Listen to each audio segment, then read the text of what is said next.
Sorry, I haven't had my tea yet. Oh, yeah. I know. That doesn't explain the dirt. I think it's fair to say that in 2021, we've all let ourselves go a bit. Paleo, provided to us by publishers Zedman, is a new cooperative game in which 2 to 4 players will work together to not even survive the Stone Age, but just last long enough to finish a cave painting of a mammoth, which feels very relatable when you're putting out YouTube videos in a pandemic. But hey, this is also the second Shut Up and Sit Down video in Fun Month, and the reason for that should be so obvious. Who doesn't want to go for a hike through pristine wilderness, not a cell phone in sight, just living in the moment of ow, son of a, early human, existence. Oh no, it's back again.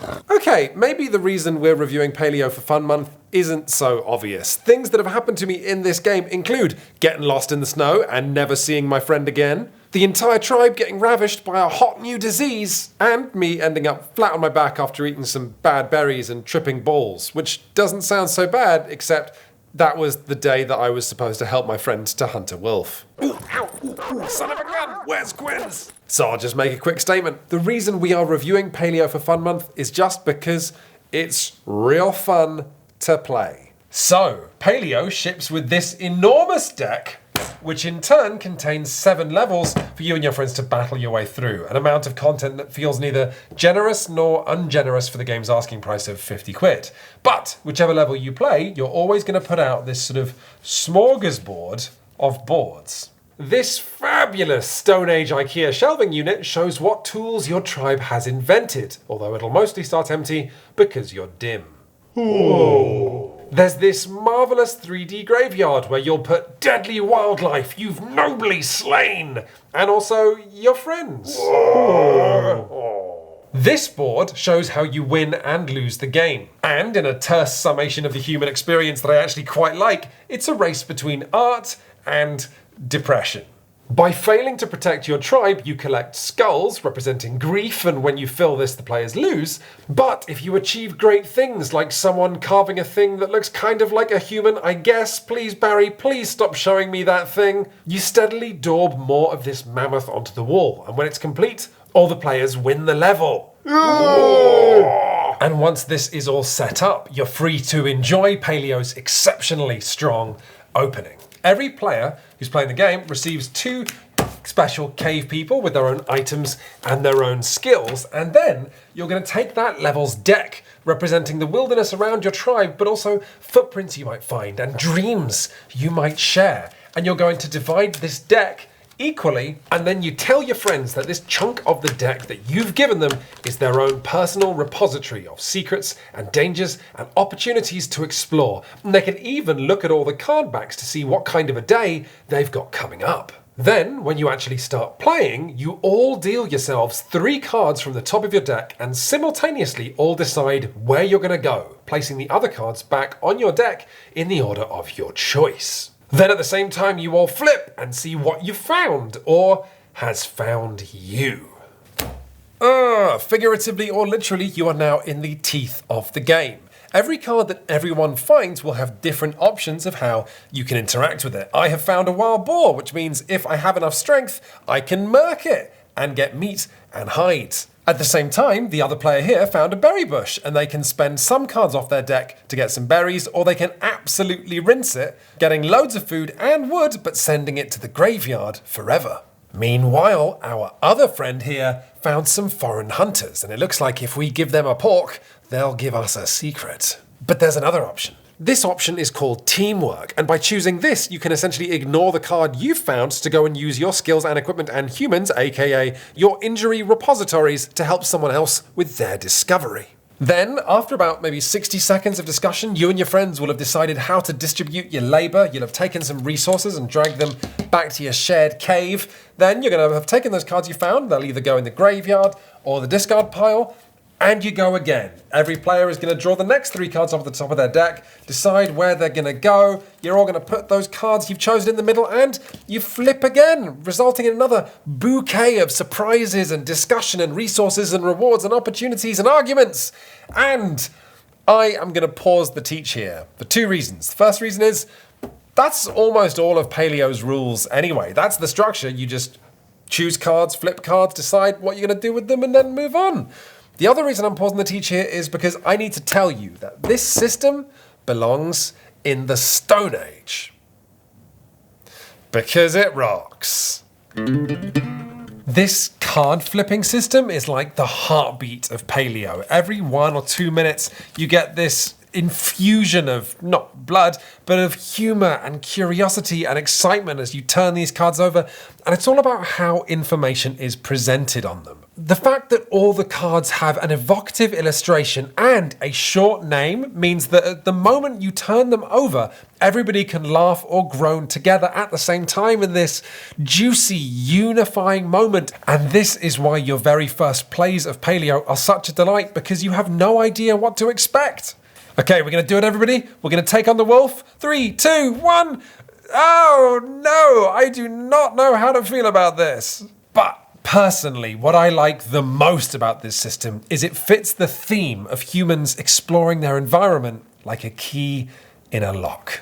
Oh, I love this so much. After about 15 or 20 minutes of play, you'll have all mostly gotten through your decks. You'll have explored a bunch of cards, and you'll have discarded a bunch of cards without looking at them to pay for other actions you chose on the cards you did explore. And at that point, your group will all be left looking at a bunch of very nerve-wracking hazard cards that you probably don't feel up for exploring just yet. And then your group will decide to call it a day, and those cards will be discarded without looking at it. At this point, you then have to pay food for every tribesperson you have, and the different objectives of different levels will require you discard other things.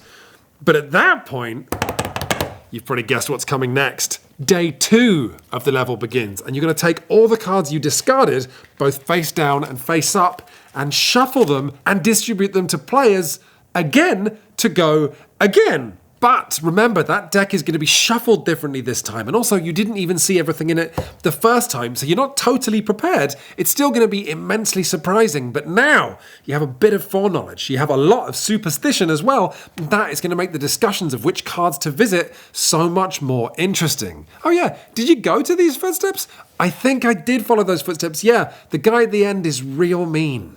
This system also lets Paleo have a lot of fun with one of the oldest tricks in video games, which is show the players something they can't get to and then let them come back to it again for it later. And that's like all of Paleo. You're constantly encountering huge animals and nasty people and dark caves that you can't go into. But maybe on subsequent days, if you remember what they require of you, you can best them. We meet again, old friend. But this time I have a spear and friends prepared to get knocked down the food chain. Oh God, no! Oh, are you kidding? No! Ow, ow, ow. So that's Paleo, a fascinating and well-hewn and well-considered and very evocative game that presents you with great surprises, great decisions, and tells great stories. You'll notice that in the course of my teach, I didn't really cover the inventions you'll be making, or the dreams you'll be having, or the fact that you can get extra tribespeople in your array. But that's because when you start playing Paleo, you won't know what these systems do either. It's only through experimentation and the thrill of discovery that you'll learn what these systems are, how they interact, and how best to use them.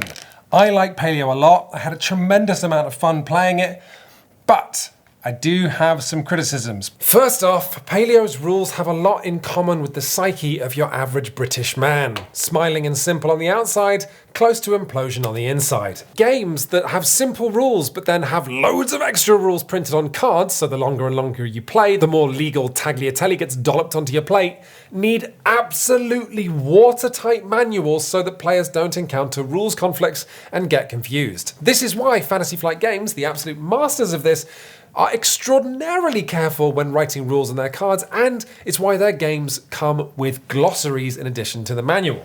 Paleo does not have a glossary. It has something like this forbidden supplement that goes through all of the problem cards in order, but that means that when you're looking for the card that confused you, you end up spoiling the entire game for yourself. So you have to kind of let your eyes glaze over and go cross-eyed. So that doesn't happen. That's horrible. But Mostly, my problems with Paleo would encounter more straightforward rules conflicts, meaning that maybe once or twice a game I'd have to open the manual hunting like a Stone Age person for a rules clarification that was sometimes in here, and that was fine, and sometimes was not, and that is bad. And for that reason, I cannot recommend Paleo for groups that don't have some experience wrangling difficult board game manuals. Like, this isn't bad, it's just not ideal. Problem number 2 with Paleo is that this game gets so very much mileage out of you seeing what's on all of these cards for the first time. Levels 1 and 2, you're going to gorge yourself on new cards. Levels 3 and level 4, you're going to actually have seen a lot of this stuff before. Levels 5, 6, and 7 is more and more diminishing returns. And that's a real shame for a game that starts as well as this to not keep its momentum all the way through. But the real problem here is what happens when you fail a mission, because if you fail a mission and fill the rack up with skulls, then you got to start again from the beginning. But you're not really starting again from the beginning because you've seen what's in the deck. You know what surprises, what the actual cards known as like surprise cards. You know what those surprises are. So it's not really like you're starting again from day 1 if you die on day 4. It's more like you move on to day 5, but all of the meters and trackers in the game have reset. However, for my third criticism, I'm going to need a visual aid. Here comes the science, and by science, I mean here comes 4 pieces of paper that are stuck together. Now, what you're looking at is a line showing the Stone Age, the period of time in which Paleo is set. Now, from the name Paleo, we can assume it's set in the Paleolithic era, which lasted basically all of the Stone Age, right up to the start of the Mesolithic era, which is when humans started messing around with agriculture and early structures, all of which are more advanced than anything that is contained in this board game. So, we're set in the Paleolithic era. And we definitely know that because this game has mammoths in, and mammoths died out here.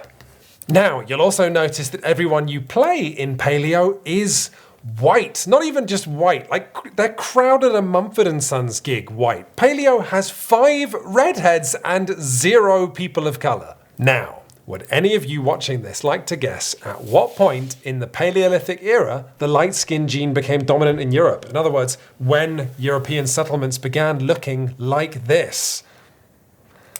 It wasn't in the Paleolithic era. The light skin gene became dominant in Europe in about 3000 BC. In other words, when the Egyptians were laying the foundation stones of the pyramids. The gene first evolved in the area of the Middle East and the Caucasus mountain range just at the start of the Paleolithic era. By the time the gene had traveled from the Middle East up to what is modern-day Turkey on its journey towards Europe, woolly mammoths had been broadly extinct for 5,000 years. All of which means that Paleo is perhaps the single most egregious example of black erasure that I have ever come across in a board game. This game would have been so much more welcoming to a broader range of people and more historically accurate if the people depicted in it had been a mix of light-skinned and dark-skinned people, or everyone had just been a bit darker. But instead, the publishers in their game about, quote, laying the foundation of the human experience, chose to feature exclusively white people. And that is pretty abhorrent. And it makes me wonder, when it says on the back of the box that in this game, scientific accuracy takes a backseat to fun, I'd like to ask, fun for who? Now, to all the white people watching this, you have to understand, I don't enjoy crushing our culture like this. In fact, after writing this bit of the video, I had to go for a walk by the sea and think about all the nuanced and important cultural figures that I've lost.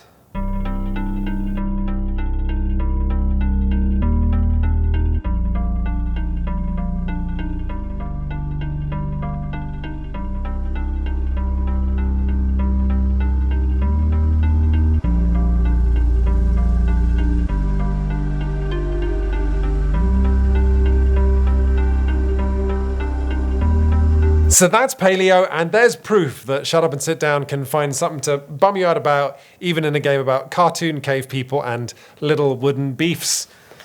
In all honesty, I did have a tremendously good time playing Paleo, and if you're in the market for a really great co-op game, I would say go for it. However, I would really also like to see a second edition of Paleo. One that redoes the art, maybe retouches it, one with slightly more clarity in the rules, and maybe, just maybe, a little bit more content in the box.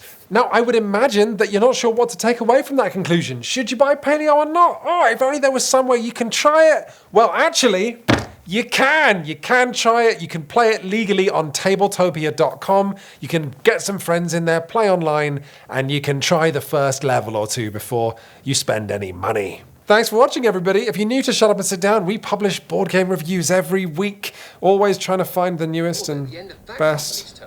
I'm going to leave you the resources that you need to effectively run that company and make money, make us both money at the end of the year.